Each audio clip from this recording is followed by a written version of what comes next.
Okay, hello all primary PGCE students. My name's Julia Hope. I'm the head of the MA Children's Literature, and I also teach the Children's Literature specialism on the primary PGCE.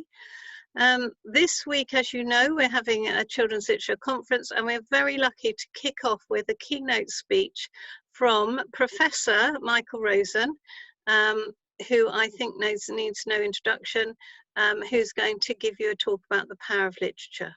Okay, thank you, Michael. Thanks very much, Julia. I hope you can all hear me in this digital distance learning that we're doing these days. Just by way of an introduction, as I'm talking, if you've got a notebook by your side, if you like, challenge what I'm saying by thinking of exceptions or examples to illustrate the talk for yourselves, because you'll be able to think of all sorts of things, I'm sure. And given the title, The Power of Literature, some of it may sound a bit abstract and that I might not have time to illustrate everything. So there's a little job for you to do while I'm talking. So let's begin with that old perennial. What are we talking about when we talk about literature? Well, the traditional way is to talk about three pillars of literature. That's poetry, plays, and fiction. And you'll remember from your GCSEs and A-levels perhaps, that persists right from way back when, that idea. My own son at the moment, you know, he has poetry, though that's actually just dropped for this year. And of course, fiction has a particular piece of fiction, Jekyll and Hyde, and his plays, he's got Macbeth and an Inspector Calls. So there we are. You see, these three pillars, they still persist as the basic idea of what is literature. So you remember I challenged you at the beginning to think of exceptions that might possibly fall into that category. And these exceptions are quite important, particularly for your older children that you're teaching, year 5 and 6, because they're already have some investment in other forms of what we might call literature. So, for example, song. The writing of song lyrics surely is a branch of literature.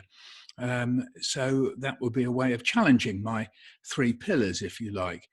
And in fact, if you think more widely about one of the great traditions in the composing of what we might call literature, this is folk, traditional, anonymous literature, which includes song, myth, legend, folk tale, fairy tale.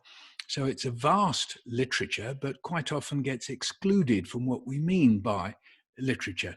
So I'm all for wanting to include that, to bring it in.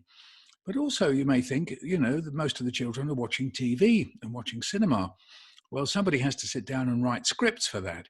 Well, again, if I'm widening the umbrella, if I can put it like that, I'd want to include that. Yes, include the writing of scripts. And of course, this is very interesting for your children to be able to write scripts that they could then video and make their own little TV programs, if you like, little TV fictions or otherwise. And there may be some other areas that we might want to bring in. What about biography and autobiography? Or do we regard those as too true, to be too much like non-fiction to be included in literature? So there's a grey area for you. And also this business of writing essays or articles or speeches, that whole area of, you know, if you think of political speeches, articles in newspapers, are these literature or do we want a separate category for them? So I'm throwing that out for you, that when we're thinking of literature, we might be thinking of some or possibly all of these. And we don't have to take up cudgels and fight each other over it, but it's important to be thinking about this. So we can now ask the next question, which is, well, what have these aspects of literature got in common? Well, one word is the W word. These are written, and of course, this can be writing with pencil and paper or writing on computers. Or indeed, in some cases, improvising, so maybe not quite so written after all. But at the core of it is this idea of writing things down.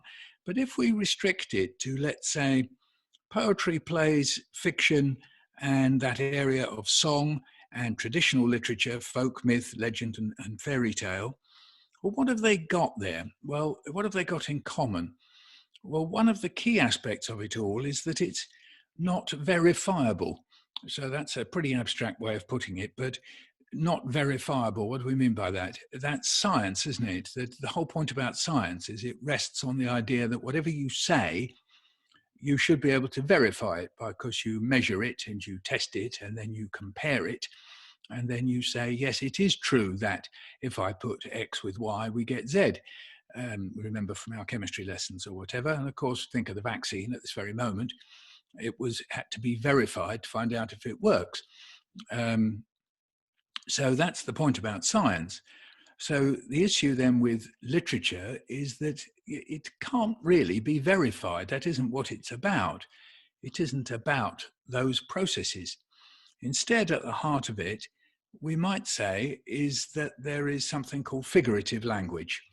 And this means in little units, we mean things like metaphor and simile and symbol, indeed motifs of some kind or another.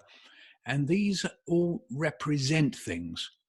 So there's the idea in literature, sticking with the three pillars plus the song and the traditional forms, that these have all got at their heart a way of talking that doesn't simply mean what it sounds like it means.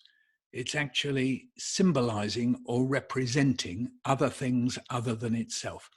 So let's think of a famous picture book, like, for example, Dogger by Shirley Hughes, or if we want to be self-referential for a moment and talk about we're going on a bear hunt, all right, we'll stick with either of those. Well, in Dogger, we might say that, yes, it is about that child losing that particular soft toy, but then it's also about, we might say, other things like loss in general or fear that I've lost something.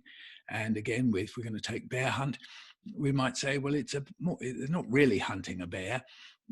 So it represents something, and the lines, we can't go over it, we can't go under it, we've got to go through it, whichever order it's in.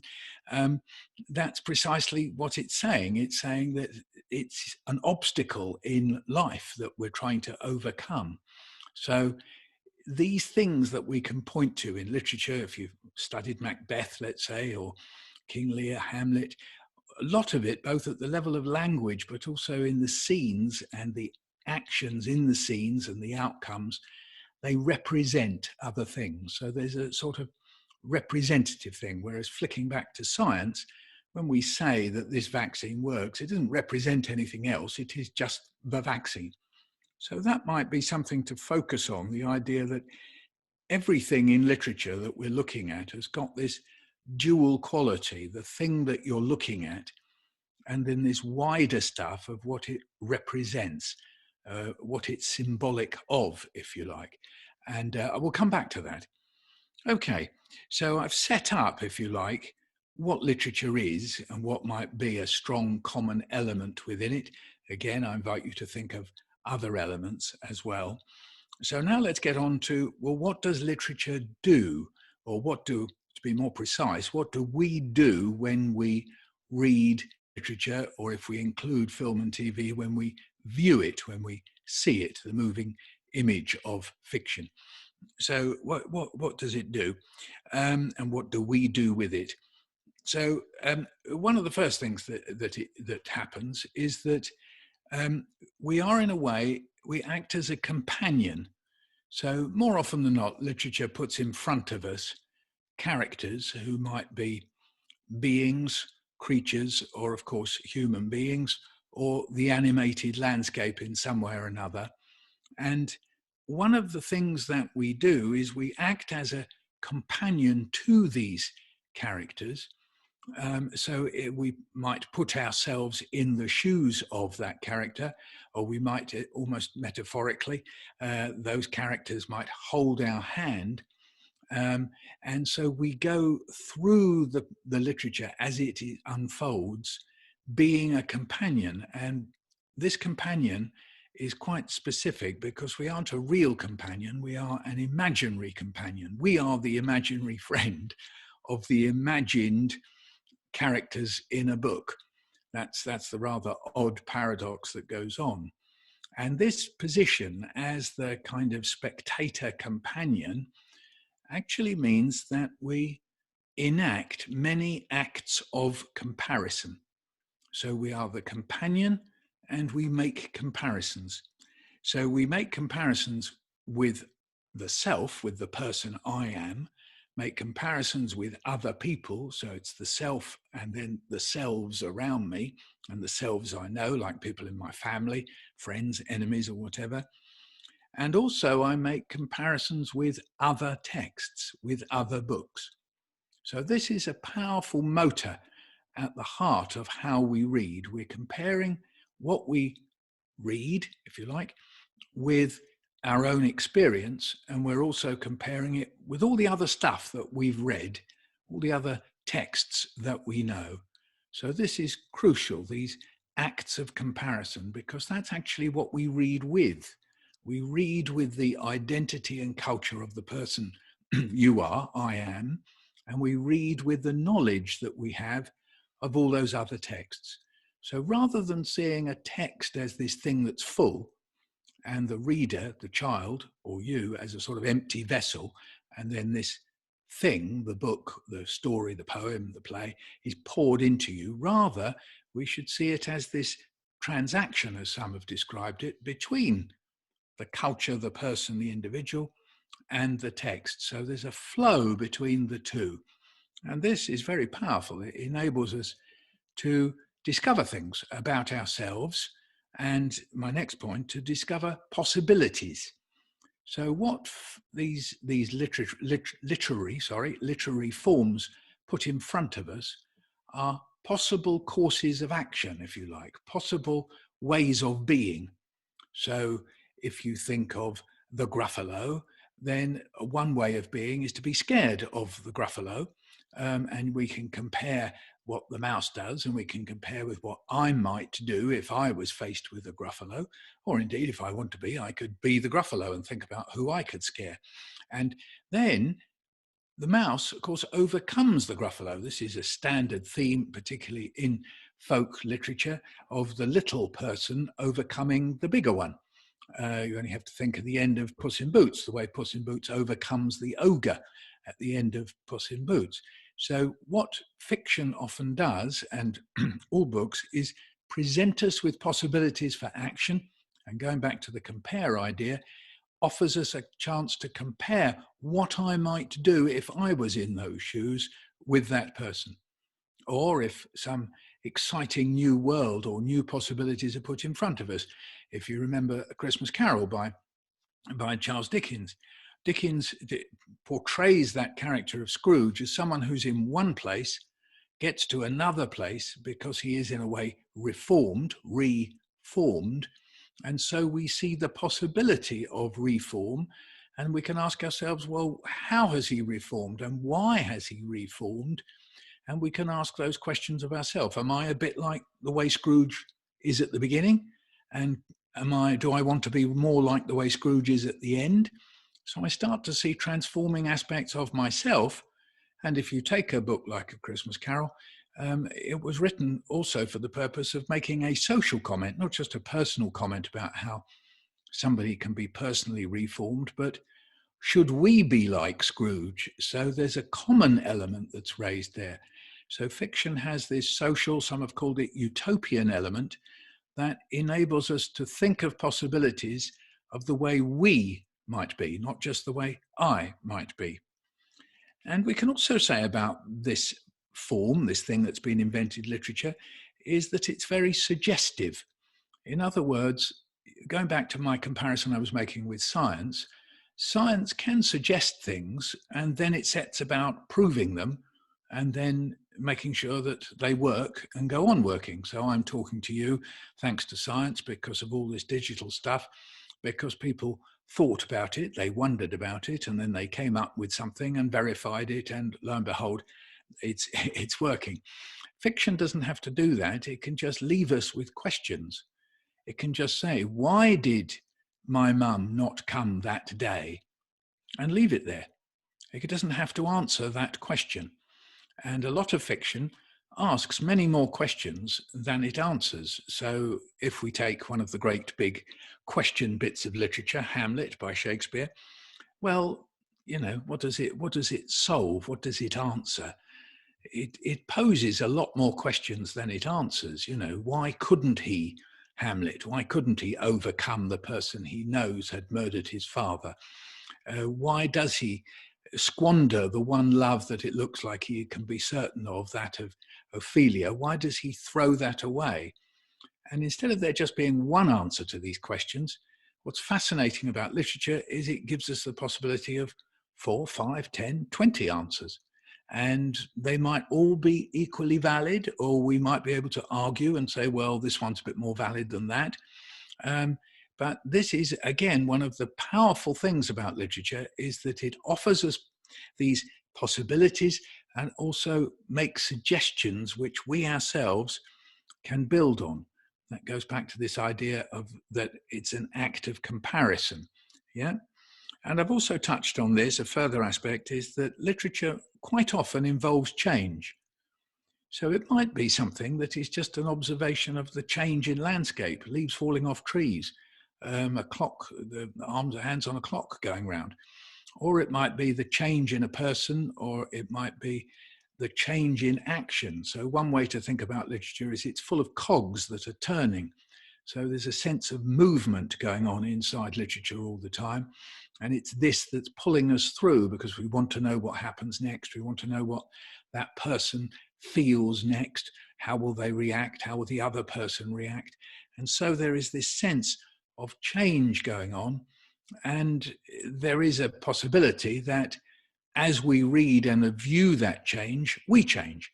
So there is this idea that we're also a cog in getting enmeshed in the cogs that are in literature, if you like.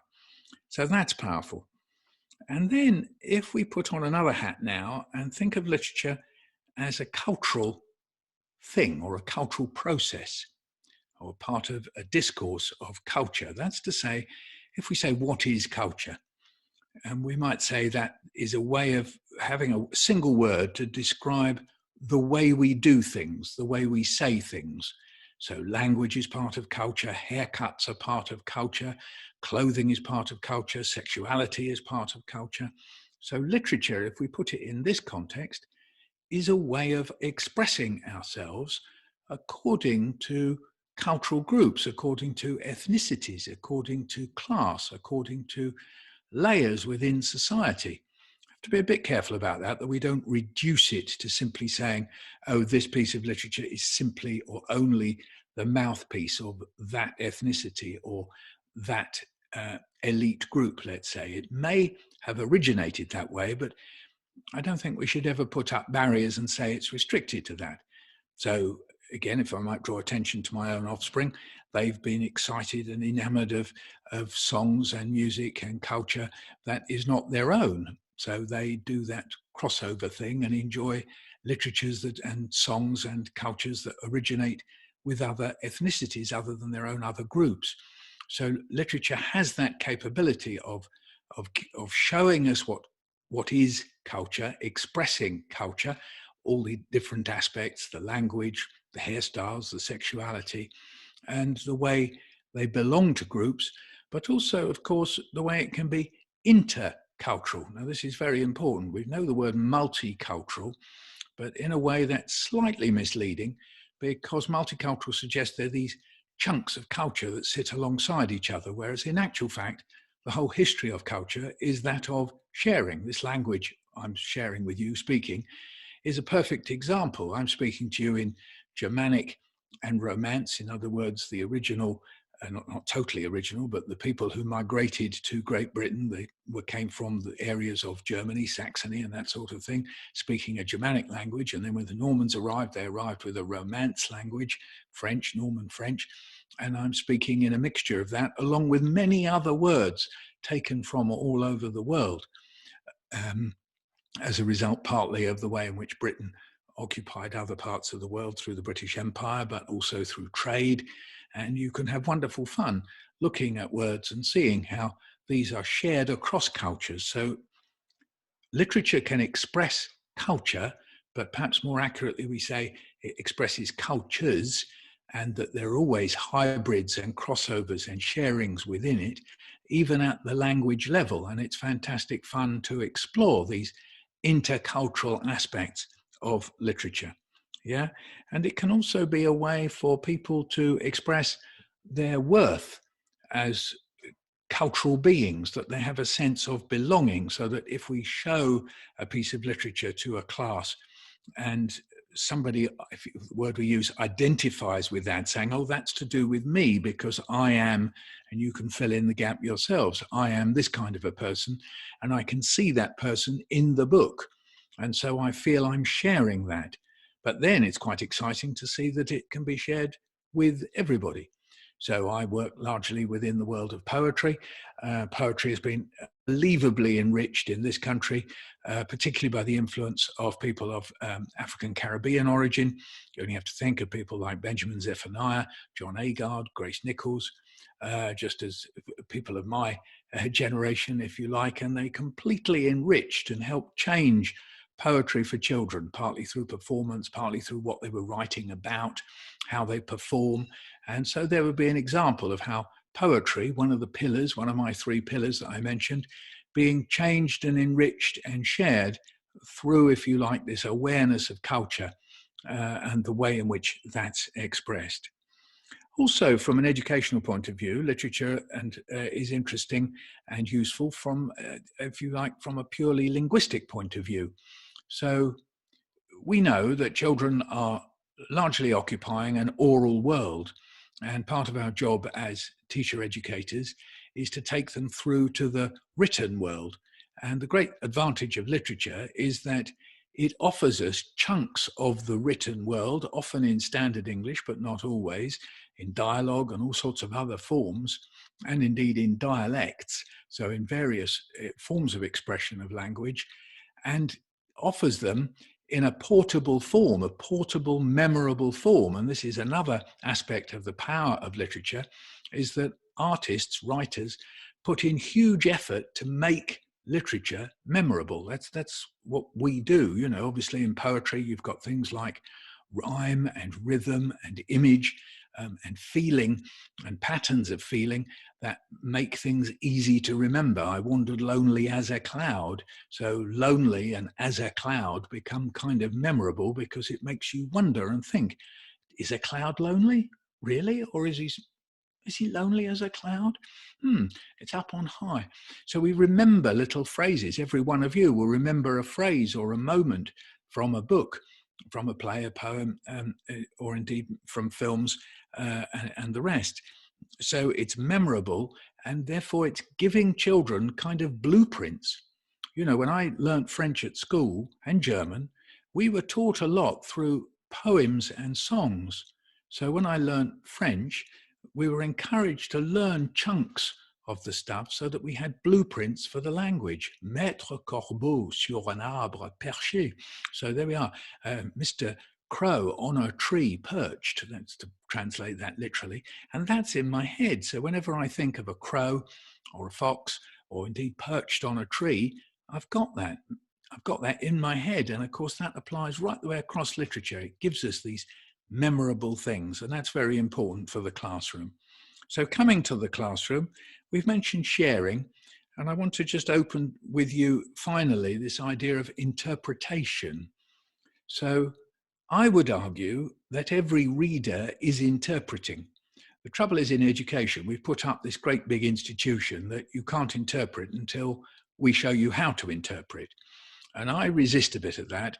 I know it's in the national curriculum and we're supposed to give the children the tools to interpret.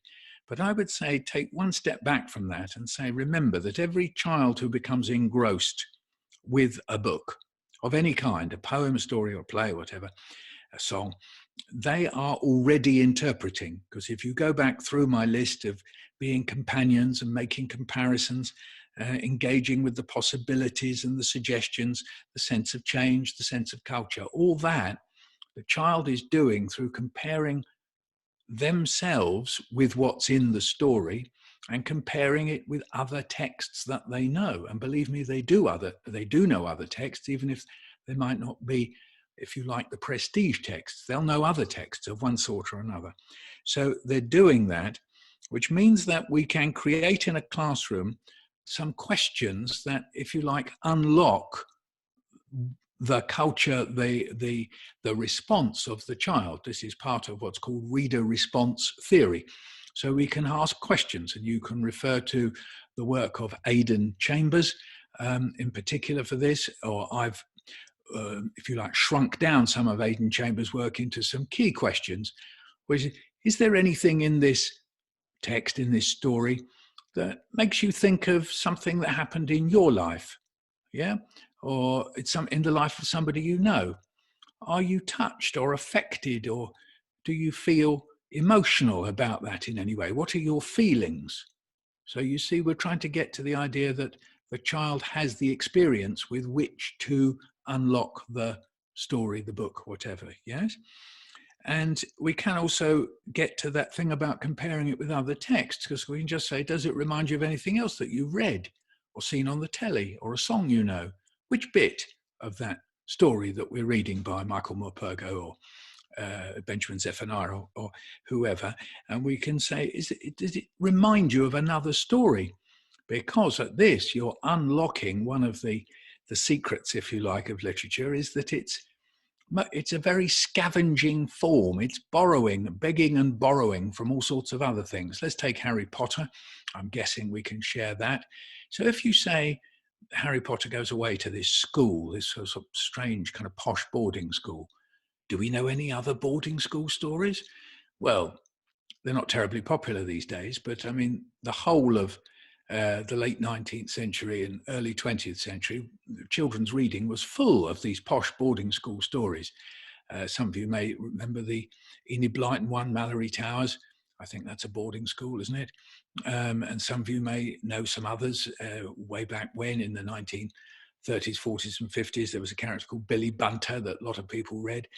I think J.K. Rowling knew plenty about those stories when she sat down. She didn't have much experience of boarding schools, let alone mixed boarding schools. So she begged and borrowed that, and then worked the characters within that. So when we say, can it compare? Yes, it does compare. And then what about this idea of the great magician who is cast out, if you like, but then gets discovered and might end up saving the world?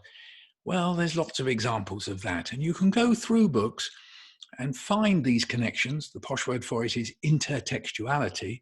But rather than imposing that on the children, we can actually ask them, what does this text remind you of? And they might find all sorts of comparisons that we hadn't thought of. But if they can justify it, then it exists. It is a link.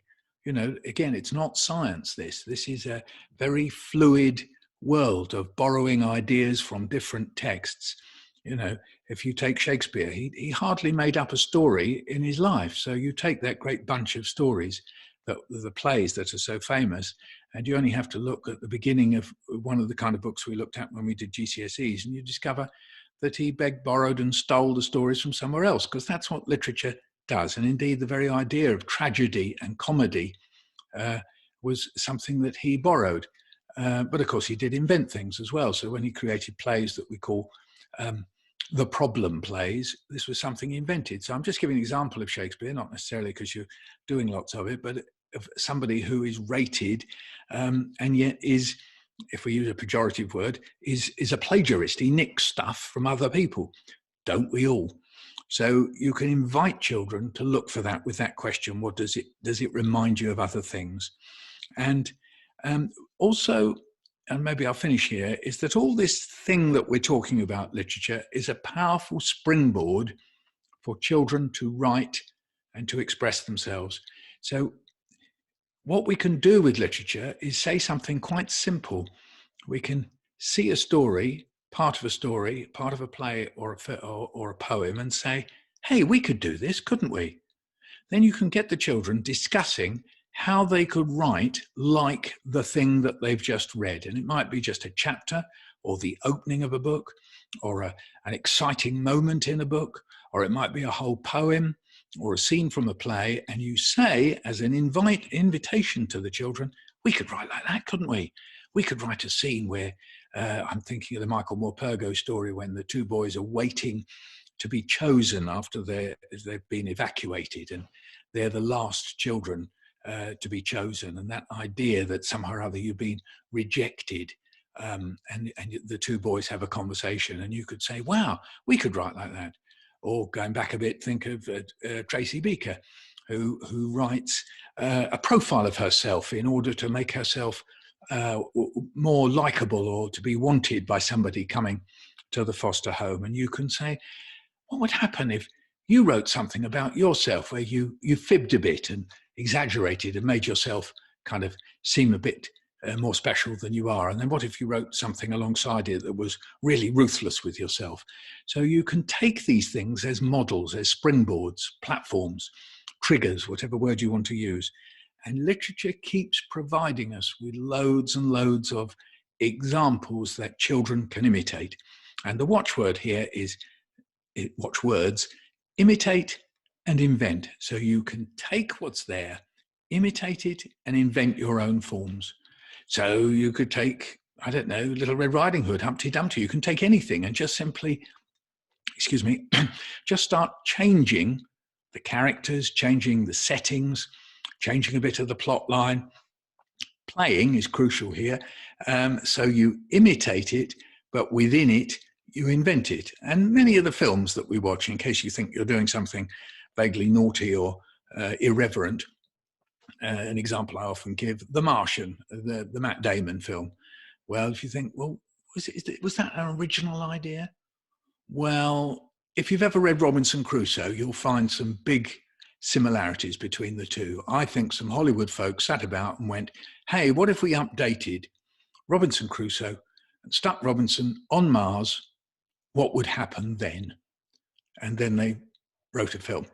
So that process we can reproduce in the classroom. And indeed, that is one of the great powers of literature. Thanks very much. Thank you so much, Michael. That was a really interesting talk, and I'm sure it's been very inspiring for our students. So I'd like to take this opportunity to say thank you on behalf of everybody for the wonderful keynote speech you've just given. Okay, goodbye. Thanks very much, Julia. Thank you, and goodbye, everybody.